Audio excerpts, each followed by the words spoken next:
is SportsCenter. Hello and welcome once again to another episode of Sportscenter Wiffleball. 9 games in the books, season half over. Let's take a look at that standings page real quick.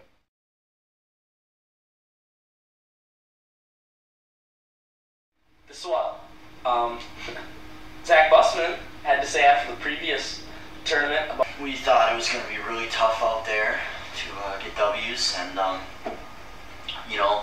fortunately for us, we were able to take advantage of some teams that were shorthanded.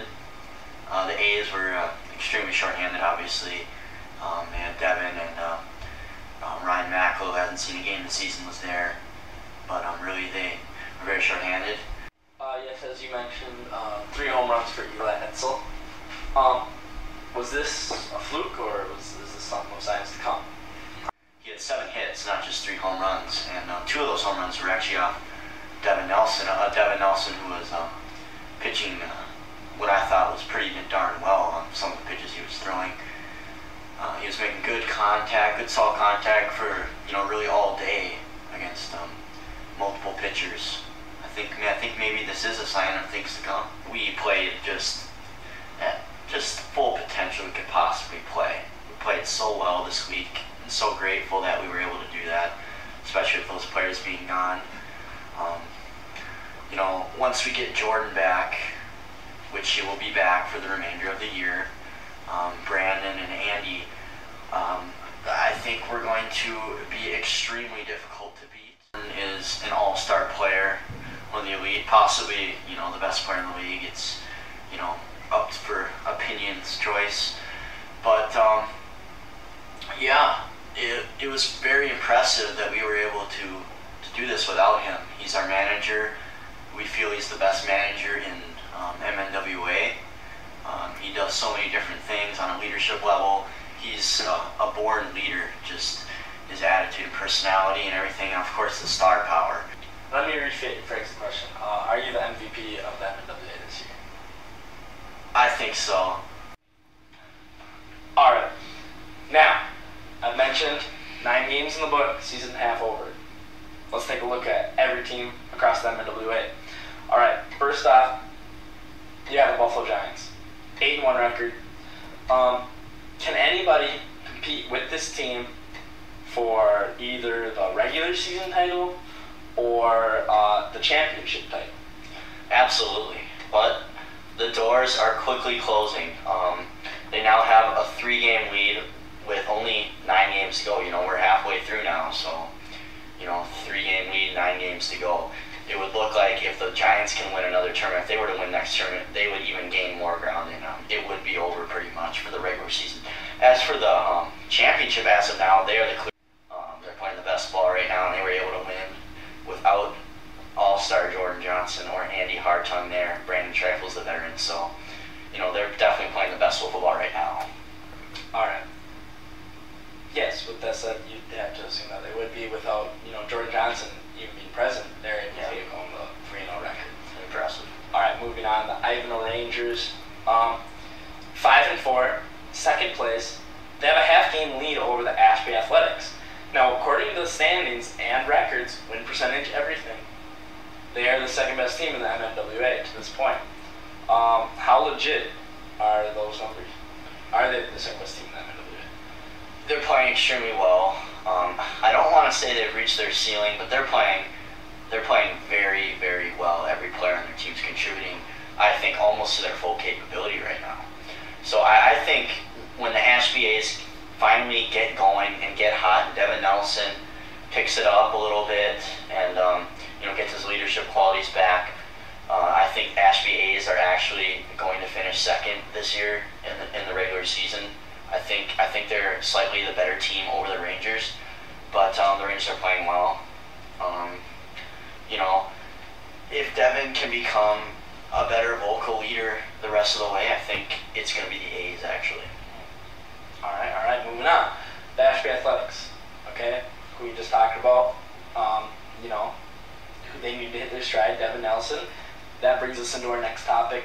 What does reigning MVP Devin Nelson need to do to turn this, struggling Ashby Athletics team, who are 2-3 in the last 5 games, What does he need to do to turn their season in their favor, in their momentum?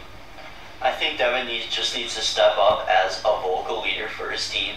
He's got a young team, and a bit inexperienced, I would say, other than himself.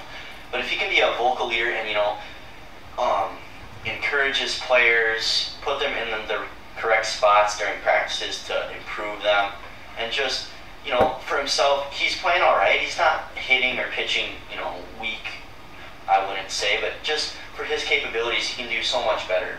And, for his team to be sitting 4-4 right now with him not playing well or up to his standards, they're definitely a team that can hit stride and can, they could go 7-2. I could really see 8-1 the rest of the way. They've got the potential to do so. So if he can be a bit better leader, vocally especially. All right, that's very important. A team manager, a team star, and an MVP, a reigning MVP. All right, Maple Grove Blue Jays. Safe to say there's been a lot of surprises on this team this year. One of the main surprises being 0-8. I don't think anybody expected that much of a difference between number 4 and number 3. It's a head scratcher. It's a 4-game. They trail third place by 4 games. It's possible that the biggest question mark on this team, though, as of right now, is Garrett Greggy. I mean, Trent Steffes brought him in, signed him to be that difference maker. And why hasn't Garrett Greggy made the slightest difference on that Maple Grove Blue Jays team? Well, obviously he didn't make the first tournament, so 0-3 start there, didn't have anything to do with Garrett. But when he came back in that second tournament, they really needed him to pitch, well and to hit well and everything like that, and it just wasn't there. But really, for me, it's the leadership. I don't really see any leadership qualities in him. He's a player, but he's not really a leader. He's not someone who is going to, just pull through for his team and is going to make other teammates around him better. He's just a solid player. So for me, to label him a superstar, he needs to improve the leadership. Also, he did get injured and was unable to pitch a couple of games last tournament. But still, he's got to pick it up definitely, and I'm looking at the leadership, Garrett. Yeah, definitely something he can improve on. I'd say being a vocal leader is one of the most important things, especially being the star of that Maple Grove Blue Jays team. It's not only that too. There are a few clutch situations that he's had this season that he has just quite frankly not produced, and in fact has done quite weak in. Walk-off homer, he has given up a couple of places where you say he needs to pull through with runners on base. He needs to drive in that run. He's actually struck it out in those at bats this year, so he needs to pick that up too if he's going to be labeled a superstar. Absolutely, great point. All right, this is going to bring us to a new segment we call on the show, Name That Rookie. All right, I'm going to give a category that a rookie will fall into, and our analyst here will tell us who wins that award, I guess you could say, and why. All right, for our first category, we have the most contributing rookie. Who right now can contribute the most to their given team, and why that is.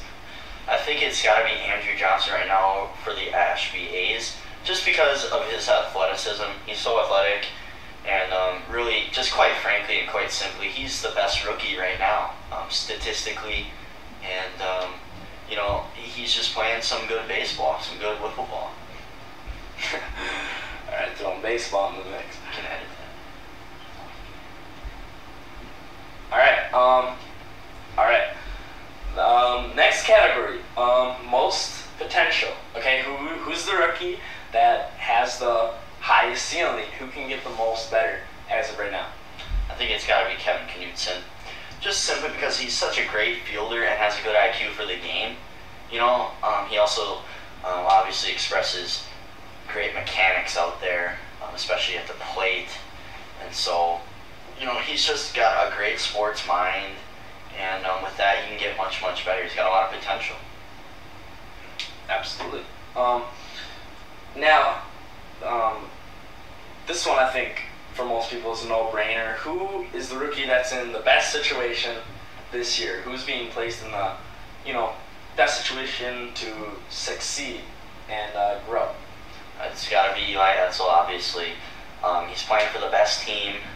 He's got, the best manager, arguably, and he gets to learn from Zach Bussman and Jordan Johnson in everyday practices. He's just got no pressure on him, to perform. There's not that expectation that he needs to go out there and prove himself, to play hero ball or anything like that. He's got 4 players ahead of him that are very solid, and anything that he can do benefits his team. All right, well said. Sounds like a great situation. Final category, most to lose. Who's the rookie that, can just crumble and everybody would look back on like, yes, that rookie is, didn't do what he was supposed to. That's got to be Matt Willis, just because all of the off-season hype for him, being this great power hitter who's going to hit a bunch of home runs, be a pop in that lineup. And he also got traded to a legit contender and is expected to perform. And Ashby over there with Devin, he's got unbelievable expectations of all his players. And really, when I look at their lineup, it's a bit inexperienced and a bit weak. And he's going to be in the middle of that lineup with only Devin to impress. And he needs to be able to, and is expected to, provide the pop in the order along with Devin. So if he's unable to do that, it's going to be a struggle for the A's. It's going to put a lot of pressure on Devin's shoulders. All right, well said.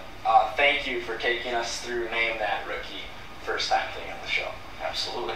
All right, now 9 games in the book through the 2012 MNWA season. We are halfway through. It's hard to believe. Seems like the season just started. But we are halfway through the regular season. What do you expect the last 9 games to do? The second half of the season? What's to expect? I fully expect, as the point that I brought up earlier with the A's, that they are going to end up finishing second, I think, in the standings for the regular season. And, who knows about the Jays? 0-8 start. That's very surprising to me at the beginning of the season, especially with picking up Garrett Greggy. You look at their roster, and I've dissected it, and it's just a head-scratcher. They've got talent. Trent, the veteran, they got Bryce, Riley Nelson, and then, of course, Garrett. So it'll be very interesting to see what they can do. I do not think that they're going to climb out of the cellar. I do not. But maybe they will. You never know. Also, with the way Zach Bussman's performing right now, we can maybe expect him to break some pitching records. Already with a 12 strikeout no-hitter, and, he seems to have no ceilings. All right, well said. This has been the first episode of Sportscenter Wiffleball.